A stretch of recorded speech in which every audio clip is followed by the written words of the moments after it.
हाय, तो मेरा नाम प्रेम पांडे है और आप देख रहे हैं एजुकेशनल हाइट्स। मेरे दोस्त, आज मैं क्लास 10th की प्री बोर्ड की कॉपी चेक कर रहा था। ये सब प्री बोर्ड की कॉपी है, क्लास 10th की इंग्लिश की। और मुझे लगा कि क्यों ना मैं आपको लाइव दिखाऊं कि एग्जामिनर के दिमाग में क्या चल रहा होता है जब आपकी कॉपी उसके सामने आती है। चाहे मैं हूं, चाहे बोर्ड का एग्जामिनर हो, दोनों सोचते बिल्कुल एक जैसे ही हैं, क्योंकि भाई हमारी स्कूल से भी हमारा आइडेंटिटी कार्ड वगैरह बना है। हम भी बोर्ड की कॉपियां चेक करते हैं, तो हमारे पास ऐसे जब पाइल्स पूरी कॉपियां आती है ना, तो हम क्या सोचते हैं वो मैं आपको दिखाने वाला हूं। और बच्चे क्या गलतियां करते हैं, कुछ ऐसी गलतियां जो आप बड़ा कॉमन समझकर कर देते हो, आपको लगता है कि नंबर नहीं कटेगा, लेकिन वो कितना ज्यादा फर्क डालता है एग्जामिनर के माइंड में, वो मैं आपको दिखाने वाला हूं। ठीक है, तो जैसे ये वाली कॉपी है, मैं सामने चेक करूंगा और आपको दिखाऊंगा कि भैया क्या क्या आपको नहीं करना है बोर्ड एग्जामिनेशन में। आपके पास काफी टाइम है, आप प्रैक्टिस करके इन चीजों को इंप्रूव कर सकते हो। जैसे ये है हमारा सेक्शन ए, पैसेज वाला क्वेश्चन है। तो इसने एक बात सही करी है कि भैया सीरियल वाइज किया है, जिससे ना मेरे दिमाग में एक पॉजिटिव इंपैक्ट पड़ रहा है और मैं इसकी कॉपी नंबर देने के लिए चेक करूंगा। तो इसने ये लिखा है, the blackout phase is significant because in this phase the sun will block Mars from Earth snapping its communication with satellite. सही लिखा है, तो एक नंबर इसका पूरा है। तो ये सारे ऑप्शंस भी इसके सही हैं। आप पैसेज नहीं देखे हो तो आपको पता नहीं चलेगा, ये सारे ऑप्शंस भी इसके सही हैं। यहां पर देखते हैं, ये देखो भाई साहब ने क्या किया है ना कि इस वाले आंसर का ये जो पूरा लाइन है ना, ये पूरा पैसेज से कॉपी कर दिया है। तो मान लो ये 1 नंबर का है या 2 नंबर का है मान लो, तो इसमें आपको मिलेंगे सिर्फ 1 नंबर ही। 1 नंबर काट लेगा, क्यों पता है? क्योंकि भाई अनसीन पैसेज में ना लाइंस पैसेज की कॉपी नहीं करनी होती है। आप जैसे देखो यहां पर अगर ये बंदा चाहता ना तो ये लाइन भी डायरेक्ट कॉपी करके लिख सकता था, लेकिन इसने अपने मन से बनाया। क्वेश्चन था कि जो ब्लैकआउट फेज है वो कैसे सिग्निफिकेंट है, तो इसने बोला कि भाई blackout phase is significant because in this phase the sun will block Mars from Earth snapping its communication with satellite. तो ये कंप्लीट आंसर मिल रहा है, तो इसको हमने पूरा नंबर दे दिया। बट ये शायद इसको समझ ना आया हो और इसने पूरी लाइन उतार दी। भैया क्वेश्चन का एक वर्ड देखा इसने और वही वर्ड पैसेज में ढूंढकर अगल बगल की लाइन उतार दी, तो इसमें इनको पूरा नंबर नहीं मिलेगा, इनको इसमें आधा नंबर ही मिलेगा। तो ये 2 गलतियां नहीं करनी है कि भैया पहले चीज तो ये समझ लो कि पैसेज की लाइन नहीं उतारनी, और दूसरी चीज सीरियल वाइज करनी है। ठीक है, अच्छा, तो अब ये सब तो ऑप्शन वाले हैं, इसको छोड़ते हैं, आते हैं सेक्शन बी की तरफ। ये है हमारा ग्रामर का पोर्शन। ठीक है, ये हमारा वर्ब भरने के लिए था, ये सही है बिल्कुल। ये रिपोर्टेड स्पीच का क्वेश्चन है, ये भी सही है। तो ये सारे ऑप्शन हैं, तो आपको इसमें ज्यादा जानने की जरूरत कुछ है नहीं। आते हैं राइटिंग सेक्शन में, जहां पर नंबर कटता है।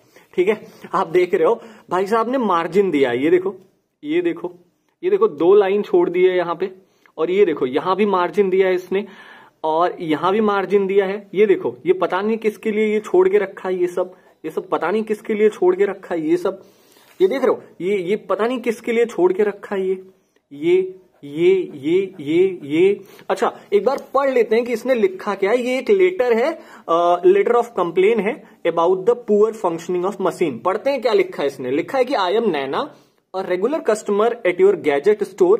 I want to tell you that recently I bought a washing machine from your store and it was working well, but from 2 days it is not functioning properly and making an unbearable noise when switched on. As a reputed shop owner, you should send machines to correct the you should send mechanics to correct the machine, or you should exchange it with a new one, as it has been only 1 week since I have bought the machine. I hope you understand my problem and help me to deal with it, otherwise it would affect your shop's reputation. चलो, तो इसने ना कुछ अपना दिमाग लगाया है और ग्रामेटिकल मिस्टेक्स तो नहीं है, बट चूंकि ये लेटर पूरा 5 नंबर का है, मैं इसको 5 नंबर दूंगा नहीं, मैं इसमें इसको दूंगा सिर्फ 3.5। अब बताओ क्यों? क्योंकि दोस्त, ये जो राइटिंग सेक्शन होता है ना, उसके प्रेजेंटेशन के ही नंबर होते हैं। ये जो लाइन है, ये वाली लाइन देख रहे हो आप, ये जो डबल लाइन है, ये किस लिए होता है पता है? ये इसीलिए होता है कि कुछ भी हम लिखे ना तो जस्ट इसके बगल से स्टार्ट हो। देखो ये कैसा लग रहा है, बहुत अजीब सा। अच्छा, मैं आपको इसकी कॉपी नहीं, एक और कॉपी दिखाता हूं।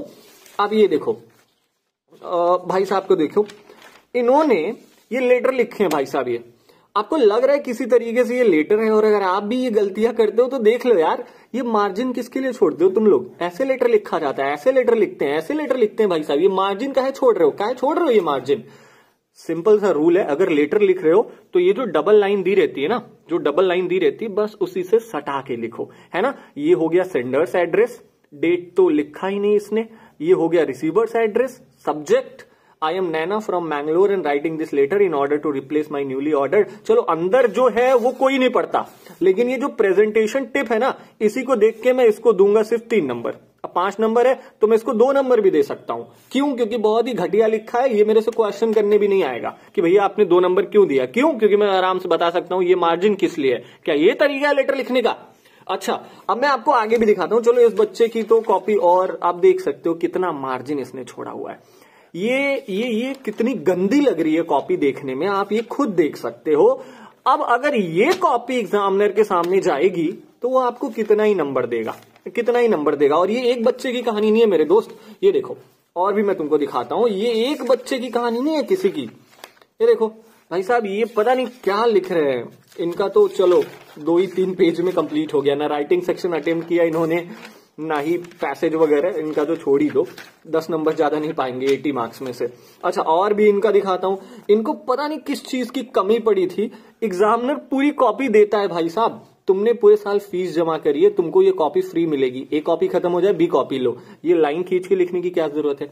साफ साफ लिखो ना, नंबर 1 यहां हो गया, 2 यहां हो गया, 3 यहां हो गया, तो यहां से लिखो यार, यहां से लिखो। कहां यहां लिख रहे हो, क्या मतलब है? तो यार ये भी बिल्कुल मत करो, ये सब करने की कोई जरूरत ही नहीं है। तुम्हारे पास एनफ टाइम है, एनफ कॉपीज है, जितनी कॉपीज भरनी है उतनी भरो, ठीक है। ये देखो, ये इनके लेटर लिखने का तरीका देखो, वाह वाह रे मेरे दोस्त, ये है लेटर लिखने का तरीका इनके। ये पता नहीं किसके लिए जगह छोड़ के रखे, पड़ोसी के लिए क्या। अब आ जाते हैं हम एनालिटिकल पैराग्राफ के क्वेश्चन में। ये एनालिटिकल पैराग्राफ का आंसर लिखा है, देखो इसने स्टार्ट कैसे करा है कि this pie chart demonstrates the opinion of young adults on a survey conducted upon reopening of educational institutions in national capital. चलो इसने ओपनिंग लाइन तो बहुत सही किया है, ठीक है, तो 5 नंबर का है, तो ये ओपनिंग लाइन के लिए मैं इनको 1.5 मार्क्स दे देता हूं। ग्रामर भी सही है, ओपनिंग लाइन एकदम बिल्कुल करेक्ट है, ठीक है। अंदर चलते देखें इन्होंने क्या लिखा हुआ है। इन्होंने लिखा है कि भाई about 28% among those people think that educational institutions should reopen after vaccination as the chances of COVID-19 will be low। चलो ये वाला भी बिल्कुल सही है। हर डेटा को देखो, जो भी पाई चार्ट में डेटा दिया रहता है ना, उसके लिए अपने मन से कंक्लूजन भी लिखना पड़ता है कि भैया 28% लोग चाहते हैं कि ये जो इंस्टीट्यूशन है वो खुल जाए। क्यों? क्योंकि चांसेस ऑफ कोविड-19 विल बी लो। इसने अपने मन से लिखा, इसलिए मैंने इनमें 1 नंबर दे दिया अपना, ठीक है। अच्छा आओ इसमें, after that 24% people think that educational institution should reopen but only for exams and practical work. तो इसने इस पैरा में डायरेक्ट बस वही लिखा है जो पाई चार्ट में दिया है। इसने अपने मन से कुछ नहीं लिखा कि ये 24% पीपल ऐसा क्यों चाहते हैं, क्या कारण हो सकता है, ये अपने मन से बताना होता है। सेम इसने यहां भी किया है, सेम इसने यहां भी किया है, सेम इसने यहां भी किया है कि इन पैराग्राफ्स में उसने डायरेक्ट वही डेटा लिख दिया है जो क्वेश्चन में दिया था, बस पैराग्राफ बना के लिख दिया है। तो नंबर इस बात के नहीं मिलते कि आप पैराग्राफ, आप जो डेटा दिया है उस डेटा को डायरेक्ट पैराग्राफ में लिख दो, इस बात के नंबर नहीं मिलते। भाई साहब, आप जो डेटा एनालाइज कर रहे हो ना, हर एक डेटा से एनालाइज करके लिखना है। और आपको एनालाइज करने के बाद आपको क्या पता चलता है इस चीज से कि भैया 20% लोग चाहते हैं कि इंस्टीट्यूशन तभी ओपन हो जब केसेस कोविड-19 के 0.3% से कम हो जाए।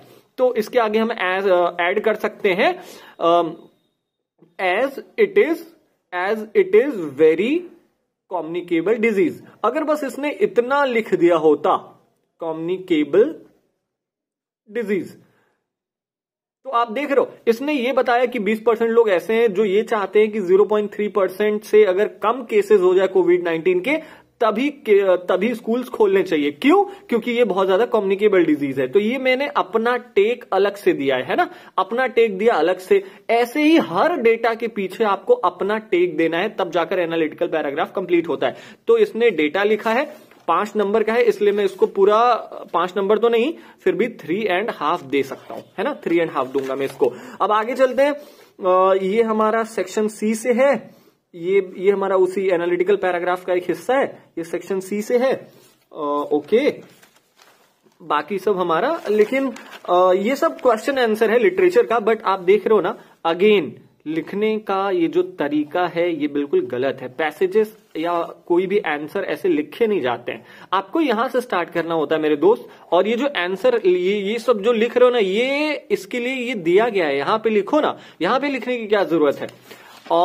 और क्या है कि आप देखो इतने लंबे लंबे आंसर्स इसने लिखे हैं, इतना बोरिंग हो जाएगा पढ़ना कि कोई मतलब ही नहीं बनता। अगर इसी आंसर्स को उसने पॉइंट में करके लिखा होता या कुछ इंपॉर्टेंट वर्ड्स को हाईलाइट कर देता तो हम पढ़ लेते और तुरंत इसी के बेस पे इनको नंबर मिल जाता। लेकिन अभी पढ़ना पड़ेगा, दिमाग खराब होगा और फिर नंबर उतना ही मिलेगा जितना इतना गलत होगा, जितना जितना गलत देखूंगा मैं। अब देखो सेंटेंस बनाने में कितने लोगों की गलती होती है। देखो लिखा है कि Griffin was a scientist but he had an angry nature.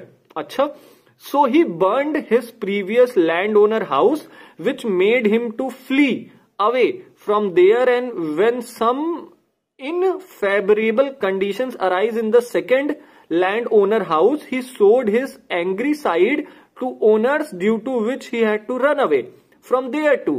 This all in the reason of why he became a wanderer, and when he used to wear clothes due to invisibility, people. आखिर कहना क्या चाह रहे हो मेरे दोस्त? तो इसका कोई मतलब नहीं निकल रहा। इतना लंबा चौड़ा आपने आंसर लिखा, आपको लगा कि मैंने तो कर दिया, लेकिन अगर ग्रामेटिकल मिस्टेक्स है और अगर इसका मतलब नहीं समझ में आ रहा है ना, तो ये तो मैंने दिया था 3 नंबर का, मैं दूंगा केवल 1.5 नंबर, क्योंकि ग्रामेटिकल मिस्टेक्स है। मुझे मतलब भी तो समझ में आना चाहिए तुमने क्या लिखा है। आइए इस पे आते हैं। लॉन्ग आंसर क्वेश्चन है ये हमारा 6 नंबर वाला। तो इतना बड़ा बड़ा लिखने की कोई जरूरत नहीं है, और अगर लिखे हो तो पॉइंट में लिखो, ठीक है। और ऐसा नहीं है कि एग्जामिनर इसको पढ़ेगा नहीं, बिल्कुल पढ़ेगा, लेकिन जब वो पढ़ेगा ना तो एक एक गलतियों पे आपके नंबर काटेगा। और अगर यहीं पर आपने पॉइंट आउट करके लिखा है, अंडरलाइन वगैरह करके लिखा है, तो टेंशन की बात नहीं है, वही अंडरलाइन पढ़ के वो आपको नंबर दे देगा। तो भैया ऐसे कॉपी चेक होती है एग्जाम में, बोर्ड एग्जाम में। और आपको और किसी तरीके की डाउट है ना कॉपी चेकिंग को लेके, आपको और किसी तरीके की डाउट है ना कॉपी चेकिंग को लेके, तो बिंदास पूछो कमेंट सेक्शन में। तब तक मैं ये सब निपटा लेता हूं, है ना। Bye bye, love you all, Jai Hind.